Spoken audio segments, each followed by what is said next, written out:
ग्राम सोन्याचे दागिने, 365 ग्राम चांदीचे दागिने आणि 25,000 रोख रक्कम असा एकूण 5,03,000 अप्रॉक्सिमेटली या किमतीचे मुद्देमाल घरफोडीत लबाडीने चोरून नेलं. त्यावरून आम्ही गुन्हे दाखल करून 7 तारीख पुढील तपास सुरू केला. यात DCP zone Shri Yawalkar, ACP Shri Poman, ठाणेदार श्री बिराजदार, PI श्रीमती संगीता पाटील आणि DBच्या प्रमुख श्री अल्फाज शेख आणि त्यांच्या पूर्ण चमूनी ताबडतोब तपास सुरू केला. तांत्रिक तपास म्हणजे CCTVच्या विश्लेषण आणि गोपनीय माहितीदारांकडून जे आमच्या ह्युमन इंटेलिजन्स सोर्सेस वापरून जे तपास आहे ते करून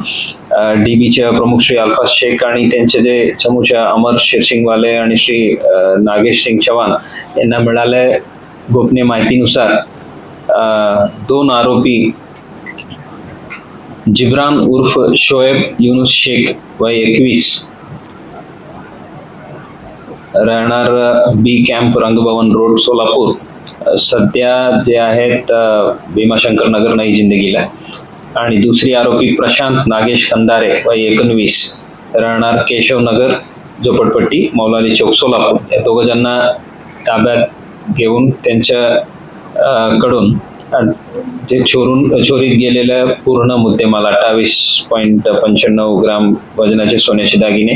चांदीचे 364 ग्रामाच्या दागिने आणि 25,000 रोख रक्कम आणि सोबत गुन्ह्यात वापरलेल्या जवळपास 1 लाख किमतीच्या मोटरसायकल 6 एकंदरीत 6,03,000 अप्रॉक्सिमेट किमतीच्या मुद्देमाल जप्त करून अतिशय परिश्रमाने गुन्हे दाखल होऊन अगदी 24 तासात उघडकीस आणलेला आहे. हे खूप कौतुकास्पद काम आहे. या काम केल्याबद्दल मी DCP श्री यावलकर, ACP श्री पोमन, ठाणेदार PI Shri Birajdar, PI Shrimati Patil, DB पथकाचे प्रमुख अल्फाज शेख, पोलीस अंमलदार एकनाथ उबाळे, संदीप जावळे, सचिन बांगे, मंगेश गायकवाड, आम सिद्ध निंबाळ, अयाज बागलकोटे, सुहास अर्जुन, अमर शिवसिंगवाले, नागेश सिंग चव्हाण, कुमार बोली, अजित माने, सकलेन मुकादम, अविनाश दिगोळे या सर्वांना मनापासून अभिनंदन करतो आणि शुभेच्छा देतो.